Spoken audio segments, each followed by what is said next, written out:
Hello friends, welcome. मैं निर्मेश कुमार, आपका अन academy educator. आज आपके सामने एक नए टॉपर की कहानी लेकर के आया हूँ। आज हम लोग के साथ प्रगति दीक्षित जुड़ी हैं, जिन्होंने हाल ही में उत्तर प्रदेश लोक सेवा आयोग के जो भी रिजल्ट डिक्लेयर हुए हैं उसमें 17 रैंक हासिल करी और असिस्टेंट कमिश्नर की पोस्ट पे इनका चयन हुआ है।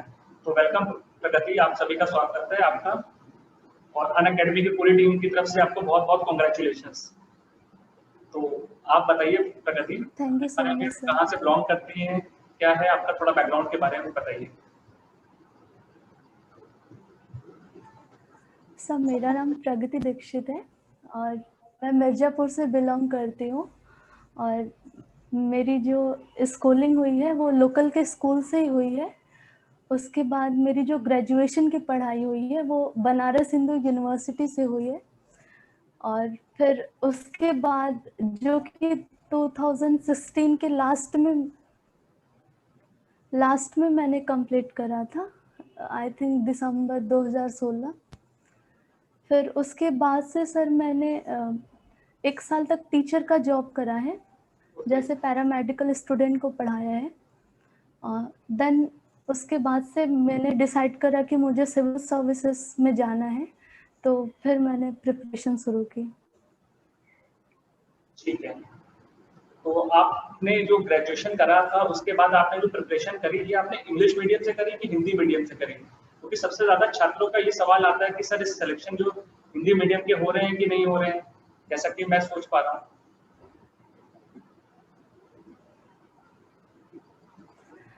सर ऐसा कोई भी बात नहीं है कि हिंदी मीडियम के छात्र सफल नहीं हो रहे हैं, लेकिन जो मैंने तैयारी करा था या पढ़ाई करी वो इंग्लिश मीडियम में ही करा था। अच्छा अच्छा। क्योंकि जो मेरा ग्रेजुएशन, मेरा 12th तक तो सर हिंदी मीडियम रहा, लेकिन जो हमारा ग्रेजुएशन था मेडिकल साइंस की पढ़ाई वो पूरी इंग्लिश में हुई, तो फिर मेरा इंग्लिश मीडियम शिफ्ट हो गया था sir. Okay okay, very good. अच्छा, इसके बाद मैं बात करूंगा, जैसे अभी 11 तारीख को हमारा यूपी पीसीएस का 2020 का प्रीलिम्स है, परसों है। तो आजकल बच्चों के काफी सवाल आते हैं प्लेटफॉर्म पे भी, हम लोग से पूछते हैं कि सर हम लोग यस लास्ट के मोमेंट में पढ़ नहीं पा रहे हैं, ये दिक्कत आ रही है, या जो पढ़ा है भूल जा रहे हैं। तो क्या आपके साथ भी ऐसा 2018 में हुआ था? क्या आपने जब एग्जाम दिया था, और अगर हुआ था तो आपने इसको कैसे कोप अप किया?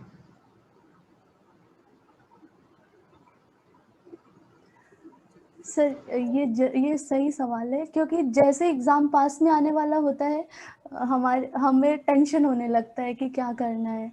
तो मैंने एक चीज़ करा था कि जितने भी शॉर्ट नोट बना रखे थे अपने, जैसे रिपोर्ट्स के, गेम्स के, पर्सनालिटी के, क्योंकि ये कुछ ऐसे सेक्शन हैं जिसमें से सवाल आते ही आते हैं, तो सिर्फ उन्हीं को बार बार रिवाइज ही करा था। और मैं छात्रों से भी यही कहना चाहूँगी जो लोग देने जा रहे हैं कि आपको टेंशन लेने की ज़रूरत नहीं है। आप जितना इसके पहले पढ़ाई कर चुके हैं वो I think more than sufficient होता है, क्योंकि लास्ट मोमेंट में हमें याद करने में भी दिक्कत होती है, वो जल्दीबाजी होती है। तो पेशेंस को बना के रखना है, अपने हेल्थ को ध्यान देना है, और मेमोरी पे ज़्यादा बर्डन नहीं करना है लास्ट में। क्योंकि कभी-कभी हम लास्ट मोमेंट में 20 घंटे पढ़ाई करने लगते हैं, ऐसा 4-5 घंटे ही सोने को देते हैं। तो हमें ऐसा लगता है कि लास्ट मोमेंट में आप अपना स्लीप पूरा कीजिए, फिर अच्छे से एग्ज़ाम देने जाइए, और वहाँ पेपर बहुत ही आसान लगता है। क्योंकि जितना हम टफ समझ के चलते हैं, पेपर बहुत ही आसान होता है अगर आपने पढ़ाई अच्छे से करी है तो। अच्छा, तो अगर जैसे मैं आपसे कहूँ तो जैसे 2 दिन बाद पेपर होने वाला है, मैं थोड़ा भी प्रीलिम्स ओरिएंटेड इसलिए ज़्यादा फोकस कर रहा हूँ क्योंकि 2 दिन के बाद प्रीलिम्स है, और बच्चों का मेंटल स्टेट क्या यस होता है, सर। लास्ट 2 पेपर में काफ़ी स्ट्रेस होते हैं, तो उनके साथ ही प्रॉब्लम आती है भूलने की। तो ये क्या एक जेन्युइन प्रॉब्लम होती है कि टॉपर्स ये फेस करते हैं कि सब नॉर्मल बच्चे ही कर रहे हैं इसको फेस?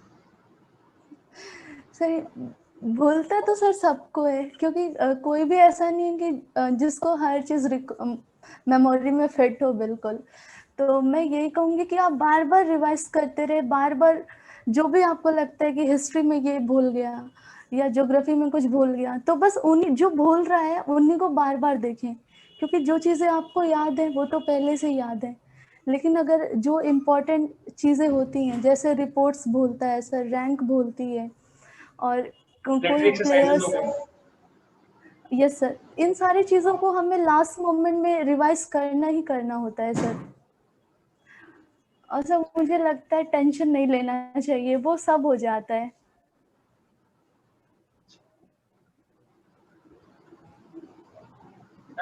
थोड़ा आप कैमरा थोड़ा सा तो मैम हम लोग जैसे अभी डिस्कस कर रहे थे एग्जाम्स में, तो आपने प्रीलिम्स के लिए बेसिकली क्या फोकस किया था और क्या क्या सोर्सेज को फॉलो किया था? जैसे पॉलिटी में कौन से सब्जेक्ट्स की बुक्स आपने फॉलो करी, करंट अफेयर्स को कैसे कवर किया, और लास्ट के 2 दिन यानी कि कल का दिन बच रहा है, आज का दिन तो आधा निकल गया हमारा जब हम लोग वीडियो शूट कर रहे हैं, तो लास्ट के आखिरी दिन बच्चे क्या पढ़ें, क्या रिवाइज करें, तो ये चीज पर थोड़ा फोकस करिए, बताइए। और फिर पेपर आपने कैसे अप्रोच किया था? पेपर एग्जामिनेशन हॉल में उस 2 घंटे में आपने पेपर जब आपके पास आया तो आपके दिमाग में पहला क्या व्यू आया, आपने क्या स्ट्रेटेजी बनाई, उसको बारे में थोड़ा बताइए। ओके सर, अगर मैं अपने प्रीलिम्स की बात करूँ तो मैंने क्या करा था उसके लिए, जैसे मैंने सर 10 ईयर्स के जितने भी सारे क्वेश्चन पेपर थे सर, उनको मैंने बार बार रिवाइज करा था, क्योंकि जो पीसीएस का एग्ज़ाम है, यूपी पीसीएस खासतौर सर, बहुत सारे सवाल ऐसे हैं जो रिपीट होते हैं, जैसे कि हिस्ट्री, ज्योग्राफी, या फिर अगर पॉलिटी की भी मैं बात करूँ तो जो जितने फैक्चुअल बेस्ड, एक्चुअली बहुत सारे सवाल फैक्चुअल बेस्ड होते हैं उसमें, तो वो रिपीट भी बहुत होते हैं, तो हमें फैक्ट पे, चाहे हम कोई भी सब्जेक्ट पढ़ रहे हैं तो फैक्ट पे फोकस करना। और सर दूसरी बात ये कि मेरे जो सोर्सेज रहे हैं, जैसे आपने पूछा, तो मैंने भी वही सेम किताबें पढ़ी थी, एनसीईआरटी और कुछ स्टैंडर्ड बुक, जैसे हिस्ट्री के लिए स्पेक्ट्रम पढ़ लिया था, पॉलिटी के लिए लक्ष्मीकांत पढ़ लिया, इकोनॉमिक्स रमेश सिंह से पढ़ा था, और जो इन्वायरमेंट है वो शंकर आईएएस की बुक पढ़ी थी। मैंने आर्ट एंड कल्चर के लिए सिर्फ जो मृणाल के वीडियोस हैं, मैंने उन्हीं को ही फॉलो करे थे। मैंने आर्ट एंड कल्चर, यस, और सर मैंने मृणाल सर की कई सारी चीज़ें फॉलो करी थी, जैसे प्रतीक नायक सर का मैंने मॉडर्न हिस्ट्री देख, यस, वो बहुत अच्छी है, क्योंकि फैक्ट और जो लॉजिक्स हैं उसमें उन्होंने बहुत अच्छे से बताया है। और सर मैंने वो सोलंकी मैम का ज्योग्राफी का वीडियो देखा था, कम से कम मैंने उनके वीडियोस 3 से 4 बार सर पढ़े हैं, फुल वीडियोस, तो वो काफ़ी हेल्पफुल रहा। और रहा सर लास्ट, हाँ जी सर, करंट अफेयर्स के लिए आपने क्या सोर्सेज फॉलो किए? साल भर प्रिपरेशन करती रही या लास्ट में कोई कंपाइलेशन वगैरह फॉलो किया आपने? सर जो करंट अफेयर का ये था कि डेली न्यूज़पेपर में पढ़ती थी, और जो थोड़ा यूपी पीसीएस का करंट अफेयर से थोड़ा डिफरेंट होता है, तो सर मैंने उसके लिए घटना चक्र पढ़ा था, और मैंने सर दृष्टि के जो यूपी पीसीएस के बुकलेट्स आती हैं सर, मैंने उसको पढ़ा था। अच्छा। बाकी ऑनलाइन सोर्सेस सर मैंने करंट अफेयर के देखे थे, टॉपिक वाइज सर देखा था उसका।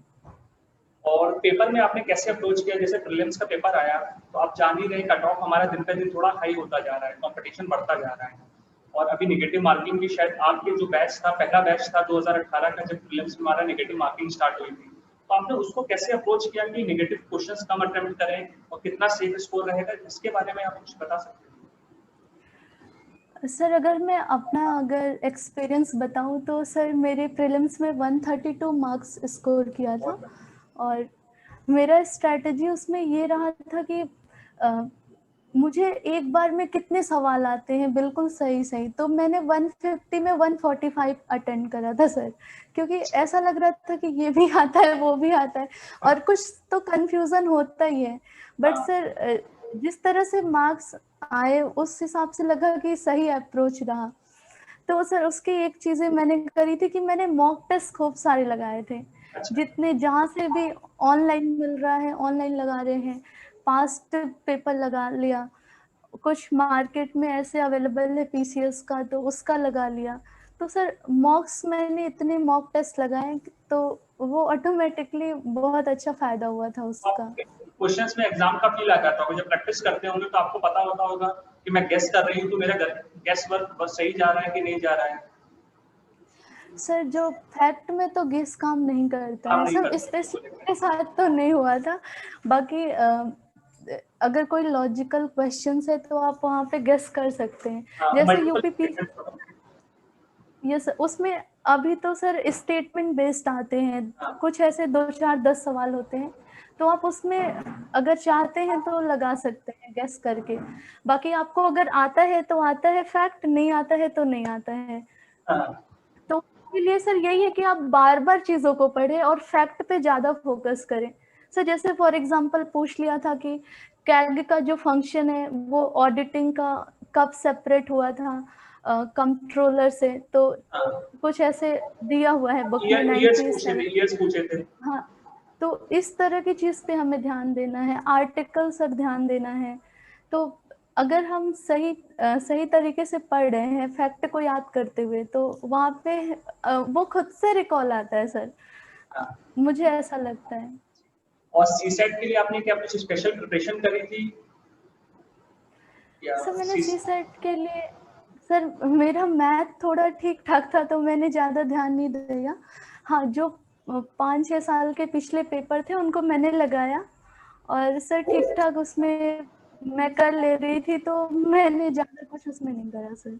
Okay okay. लेकिन मैं फिर भी यही कहूँगी कि सी सेट को हल्के में नहीं लेना चाहिए, क्योंकि अभी 2019 का सर सी सेट अच्छा आया था, जिसमें हाँ आपको थोड़ा परेशान हो सकता है अगर आपने नहीं प्रैक्टिस करा है तो।